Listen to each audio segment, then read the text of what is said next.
There's a great deal going on at Prestige Yachts these days, not least because of the introduction of its new PowerCat line in the form of the M48 and the M8. But really, realistically, its meat and drink over the years has been Flybridge cruisers of between 40 and 60 feet. So it's great to see the introduction of this here at the Cannes Yachting Festival, the new Prestige F4.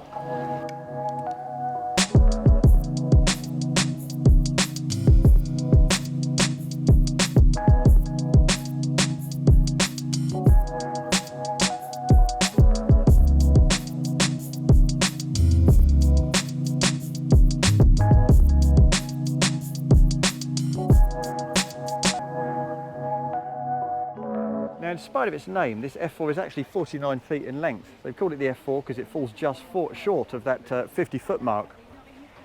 And as I stand here on the aft platform, well, this high-low platform will accommodate a tender of up to 350 kilos, so they recommend a high-filled 340. We've also got storage built into the back end here, plus the shore power beneath a hatch here to keep it out of the way of the steps on both sides, and there, of course, is the telescopic passerelle. Let's move up into the cockpit, because up here we have an arrangement that is getting a lot of traction these days with facing benches to keep the views aft nice and open, a central table that will drop into the space so that you can put infills on there and enjoy a nice big sun lounger. While we're here, and I have it in mind, this material here, that's actually a synthetic teak, which they're not particularly impressed with here at Prestige, not least because there's a degree of flex in these Flybridge steps when you make your way up and down. So they're going to replace that with Iroko, solid Iroko, which is an African wood, not dissimilar to teak, but more environmentally friendly. As you've probably already seen though, the chief benefit of this design back here is this aft galley space, or what they call the ocean view galley. Now I'll pop through this crowd of people and nip in there right now. Thank you very much. Now this is quite an ingenious space because it runs transverse at the very back end. And interestingly, the engine room bulkhead stops at about this level here. On most Flybridge cruisers it would come a lot further forward. So noise refinement on this boat is apparently very good indeed when you're underway. And the great thing about this galley, of course, is the fact that you can look aft through this enormous hatch. As I say, it's called the Ocean View Galley. There's not much of an ocean view today because there are hundreds of people as interested in this boat as I am. But it's an impressive space. What I really like is the fact if I rotate and look forward, well, the forward saloon, that's up another step. We're slightly sunken back here. So when people are sitting at this C-shaped dinette on the port side, well, their heads are exactly the same level as yours back here, so it's a really sociable place to operate. It really does work well as the hub of this boat. We also have plenty of high-level storage there, plus a really big fridge and freezer above that. And the materials are very attractive too. This finish here, very bright and Nordic feeling, that's sand oak.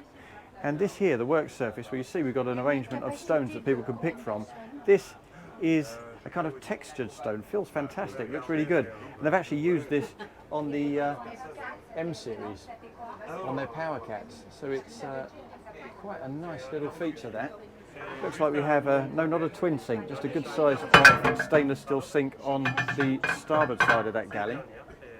And of course an electric hob, an induction hob, rather than gas. Now, before we investigate the saloon itself and pop down below, let's nip out this door here. That's interesting in itself. Now, Prestige pretty routinely provides a skipper's side door, but here they've shifted it back, so essentially this door is for the entire saloon. And it makes a good bit of sense, so we can nip out there very easily. There's lots of lovely ventilation from there too. Up a couple of steps to this bow space, where as luck would have it, somebody is modelling the island sunbed for us perfectly, with the optional sunshade that just comes just over the top so she's not blinded by the light.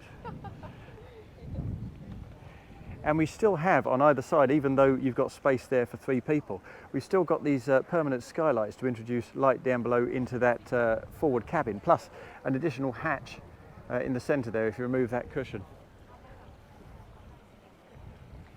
Now make our way back down the port side. Now this here is called a fashion panel. That's what Prestige is calling it anyway, and this obviously is the Prestige logo, and at night that's backlit, so that lights up, picks out the textured angles there on this fashion panel, and apparently looks pretty fantastic. But let's get back into that saloon and have a little look at what else we see. As I say, there's a step up, and if we look across, well, that's a pretty generous size of dinette. The table folds out, of course, and drops down into the space should you want it. Up here, on what is ostensibly a co-pilot seat on the port side, or perhaps a companion seat, we lift that hatch and we've got a television built into that. So that's a pretty good space for it, and the natural design of that lid gives you a brow to keep the glare off the TV when you're watching it. Over at the helm on the starboard side, with there's space here for 2 people. And I'll plonk myself down in position. Now these seats are not adjustable. The wheel is adjustable, so that helps a little bit. But of course this is a Flybridge cruiser, so visibility is usually a little compromised. A split screen there, but still decent views forward. And very good views on the starboard side, of course, because that door's been shifted aft. If you do want to get out onto that side deck and do some seamanship work, if you're operating single-handed, you need to nip inboard, aft and then back out again. But it's certainly a very well-featured helm, which is not always the case with boats that are predominantly intended for Mediterranean use, because of course a great many people will choose to helm this boat from up top. So we'll nip up there right now and see how that is. Let's just fight our way through the crowds here, and we'll nip on this side. The steps to the Flybridge are on the port side. They're relatively steep, but not critically so. They're nice and wide, in fact, wider than you would anticipate. And at the back end up here, we have an L-shaped settee with a hardwood table that you can fold right. There's also a small wet bar on the starboard side, and that just houses the basics, a fridge down below and an electric griddle up on top, plus a small sink. And forward of that, we have the helm station, which you can't quite get to at the moment, but next to the helm station, it's a single seat at the helm. Next to that helm station, we've got lots more companion seating.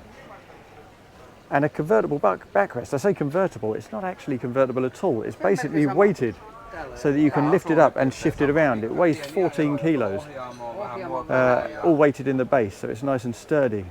And I've actually had a little lounge against that, and it doesn't shift, so it's a pretty good solution, that. Simplistic, but really enjoyable.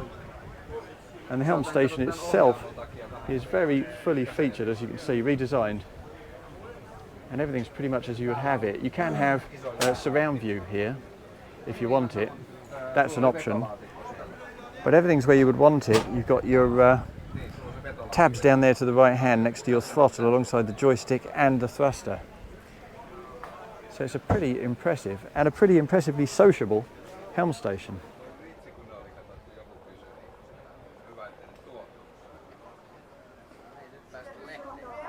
Now let's nip just back downstairs, because there's an area of the boat I actually forgot to have a look at as I was walking up into the cockpit. So if I head aft, we actually have a crew cabin here. It's optional, but it's fitted to this boat, I believe. There we are. It runs transverse across the transom, which is a good use of space on a boat of this scale, particularly one with storage provided next to that aft platform.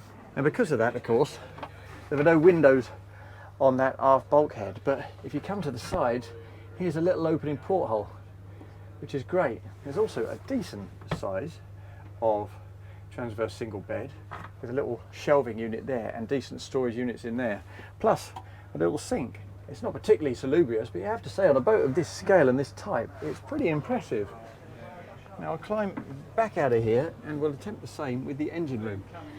Now this boat is fitted with Volvo Penta D6 480s hooked up to IPS drives. And as I say, They work very hard to keep the bulkhead, the forward bulkhead of that engine room, right along here so that we don't introduce unnecessary noise into the saloon environment. So it is tight, but they've worked magic tricks to make it all happen, and that all starts of course with things like this, a space-saving ladder. I'll just nip down there and spin myself around in a second. Before I do that, here we have a seakeeper in the bottom and a generator on top. On either side of that we have the fuel tanks, 650 litres each, total of 1300 litres. And here are those engines, as I say, D6 480s hooked up to IPS. And apparently this boat will achieve about 28 knots like this. And in terms of running efficiency, they're looking at a range of about 220 nautical miles. So I'd speculate that a cruising speed in the mid-20s with a turn around about 4.5 litres per nautical mile. So that's perfectly decent. Now while we have the chance, let's move around these guys back into the saloon and wait until these chaps have come back up from down below, because this is really where the main party trick of the boat lies. Now as we go down these steps, you should notice actually we've got some lovely kind of ambient backlighting here. We've got that on the deckhead as well. It looks fantastic. It's quite a stylish boat this. And we go down halfway and then the stairwell splits. It continues down to the lower deck aft and it stays at the mid-level into the forward cabin, and that is where the magic really happens, because of course if you have your forward cabin right down in the depths of the hull, then it's very tapered. Well, here they slightly elevated it, so you get the advantage of the wider section of hull. They still have a relatively fine entry, but then it opens up. We've got quite fulsome forward quarters in this hull, and this cabin takes full advantage of them, while still remarkably giving you 2 meters of headroom. So that really is a bit of a magic trick. I would anticipate it generates a fair bit of windage, particularly as a Flybridge cruiser. But the space here is superb. That is a king-size bed, and it doesn't taper at all until you get to this forward part just here, where the angle from the hull sides just nips in that part of the mattress. But that's literally it, a king-size bed with space down both sides for you to access it. Nice bit of rattan detailing over there. More of this rather lovely lighting and space for a nice lounge settee on that forward bulkhead. We'll nip to the starboard side. This is where the ensuite facilities are. Again, quite complex in terms of its levels, but that steps down that shower to generate really good headroom in there. And here we've got the toilet just inboard and twin sinks there with twin mirrors and a little space to get a bit of extra natural light in. Let's pop further down and further aft to see how the guests are treated on board this boat. And again, before you reach the bottom step, you see just up one step is the day heads. You can see again with this curved bulkhead inside that shower compartment that they've worked so hard to maximise use of space in here. And it certainly doesn't feel pinched in any way. There's your loo, a decent surface there, a sink, some natural light again, and some high level storage. And if I step into that, you'll see the headroom that I have here. I mean, it's absolutely enormous. Finally, when we step down onto the lowest level, we have a pair of cabins. We have a double on the starboard side, a twin on the port side. There's no option to convert that to a double. But certainly,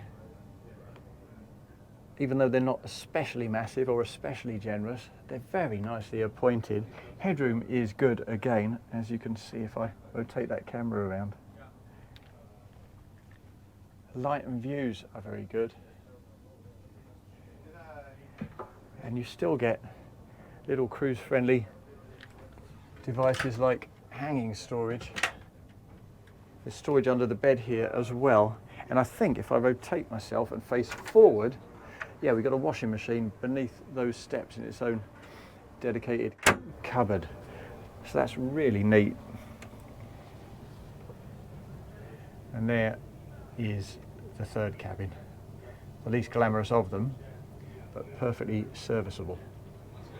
As we make our way back up and out past the saloon, past this ocean view galley, into the aft cockpit, and incidentally past this optional third helm on the starboard side, which is not particularly necessary if you have surround view, past the ice maker under the Flybridge steps, I have to say that it seems to me this new Prestige F4 is supremely intelligent in the way it's designed. Now, Prestige already had quite a natural advantage in this 40 to 60 foot Flybridge sector, but I suspect that this new boat is set to reaffirm that.